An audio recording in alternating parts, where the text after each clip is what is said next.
Next topic is pollen pistil interaction. तो pollen जो हो गया मेल गैमेट और पिस्टल हो गया हमारा female part of the flower. तो मेल एंड फीमेल पार्ट्स में कैसे इंट्रैक्शन होता है to complete the process of pollination, तो that will discuss है। तो pollination does not guarantee the transfer of right type of pollen। तो pollination में ज़रूरी नहीं होता है कि right type of pollen ही आएगा हमारा स्टिग्मा के ऊपर। compatible pollen of the same species as the stigma।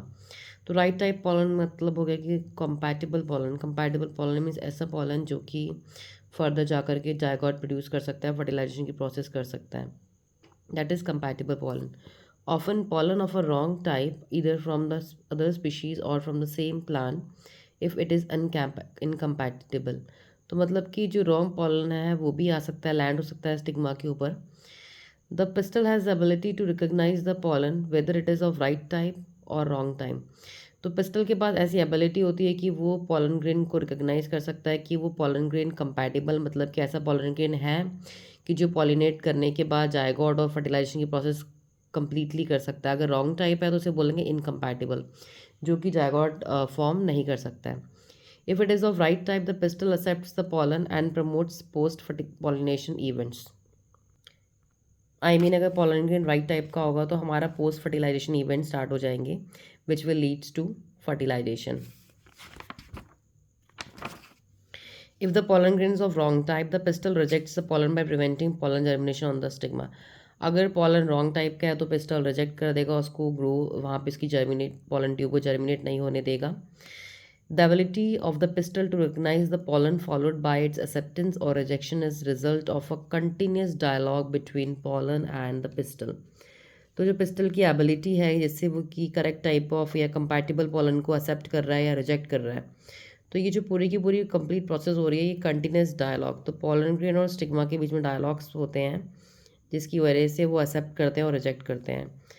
तो ये जो डायलॉग की प्रोसेस है ये केमिकल मेडिएटेड है, केमिकल कंपोनेंट के थ्रू से होती है of the pollen interacting with those of the pistil. It is only in recent years that botanists have able to identify some type of pollen and pistil components and the interacting leading to the recognition followed by the acceptance or rejection। तो recent year में अभी botanist ने ये find out कर लिया कि कुछ components pistol के अंदर कुछ केमिकल्स हैं जो कि ये इंट्रैक्शंस को करवा रहे हैं जिसकी वजह से वो एक्सेप्ट कर रहे हैं या रिजेक्ट कर रहे हैं। एक्सेप्ट करने का मतलब कि पॉलन ग्रेन को यहाँ देखिए, एक्सेप्ट करने का मतलब है कि पॉलन ग्रेन जब यहाँ पे स्टिक हो गया हमारा स्टिग्मा पे, तो पॉलन ग्रेन को अगर एक्सेप्ट कर रहे हैं तो it will go inside and it will lead to the complete process of fertilisation. ये हो गया हमारा एक्सेप्टेंस। रिजेक्ट में क्या होगा कि ये पॉलन ग्रेन सपोज यहाँ है, इस पॉलन ग्रेन की पॉलन ट्यूब रिलीज ही नहीं हो पाई तो ये ना रिजेक्ट हो गया यहाँ पे। This is a complete dialogue process, continuous dialogue process.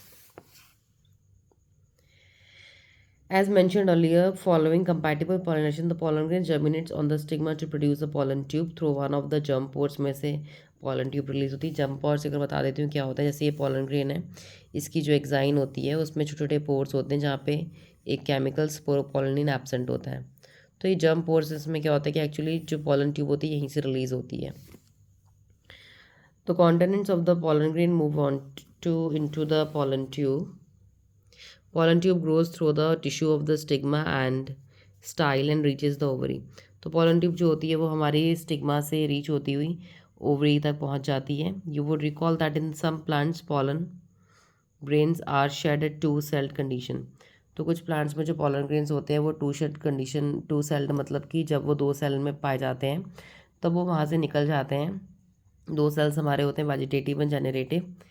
In such plant, generative cells divides and form two male gametes during the growth of pollen tube in the stigma। तो कुछ cells में in such plants the generative cell divides and form the two male gametes during the growth of pollen tube in the stigma। तो in plants में generative cell आगे जा कर के divide होता है दोबारा से टू मेल गैमेट्स में और फिर पॉलन ट्यूब से एंटर हो के सीधा स्टिग्मा के अंदर जो पॉलन ट्यूब गई है वहाँ से एंटर हो के सीधा हमारा ओवरी में ओव्यूल के अंदर तक पहुंच जाते हैं। In plants which shed pollen in the three celled condition, जहाँ पे pollen grain three celled stage में शेड होता है वहाँ से निकलता है। तो pollen tube carry to male gametes from the beginning. तो उनके अंदर ऑलरेडी पॉलन ग्रेन्स के अंदर दो मेल गैमेट्स होते हैं क्योंकि वो पहले ही यू कैन से कि वो पहले ही डिवाइड हो गया है टू सेल्ड में। Pollen tube after reaching the ovary enters the ovule through the micropylar end and then enters one of the synergids through the filiform apparatus. तो पॉलन ट्यूब जो होती है हमारी जैसी ओवरी में पहुंचती है तो वो माइक्रोपाइलर एंड से एंटर करती है और जब वो किसी भी वन ऑफ द सिनेडिड्स में एंटर करती है फिलीफॉर्म apparatus की हेल्प से. Many recent studies have shown that filiform apparatus present at the micropylar end of the synergids guides the entry of pollen tube. तो जो हमारे माइक्रोपाइलर एंड में जो फिलीफॉर्म apparatus होते हैं फिंगर लाइक प्रोजेक्शंस तो ये हेल्प करते हैं हमारे pollen tube की एंट्री को. All these events from pollen deposition on the stigma until pollen tube enter the ovule are together referred to as pollen pistil interaction. तो ये सारे जो इवेंट्स हैं हमारे जब जैसे पॉलन डिपॉजिट हो रहा है हमारे स्टिग्मा के ऊपर आगे चिपक रहा है और फिर पॉलन ट्यूब एंटर हो रही है हमारी ओव्यूल के अंदर जा रही है स्टाइल की हेल्प से. तो ये कंप्लीट इसमें यू कैन से एक इंट्रैक्शन हो रहा है जैसे कि एक डायलॉग प्रोसेस चल रही है पूरी की पूरी और इसी को बोलते हैं पॉलन और पिस्टल का इंट्रैक्शन हो रहा है जो कि हमारा ज़रूरी है फर्टिलाइजेशन की प्रोसेस के लिए. अब देखिए as pointed out earlier pollen pistil interaction is a dynamic process involving pollen recognition followed by promotion और इनहिबिशन ऑफ अ पॉलन. तो ये हमने पहले ही पढ़ लिया था कि पॉलन पिस्टल इंट्रैक्शन एक बहुत ही डायनामिक बहुत ही यू कैन से अच्छी प्रोसेस है जिसमें क्या होता है कि हमारा पॉलन का जो रिकॉग्नाइजेशन है उसकी जो पहचान है वो हमारा प्रमोशन और इनहिबिशन ऑफ द पॉलन से होती है कि उसका ऊपर प्रमोशन होगा या उसको इनहिबिट वो वहीं पे रुक जाएगा. The knowledge gained in this area would help the plant breeder in manipulating pollen pistil interaction even in the incompatible pollinations to get desired hybrids. तो ये प्लांट ब्रीडर्स को हेल्प करती है अलग अलग प्रोसेस में ताकि अपने वो ब्रीडिंग प्रोग्राम्स को कंटिन्यू रख सकें.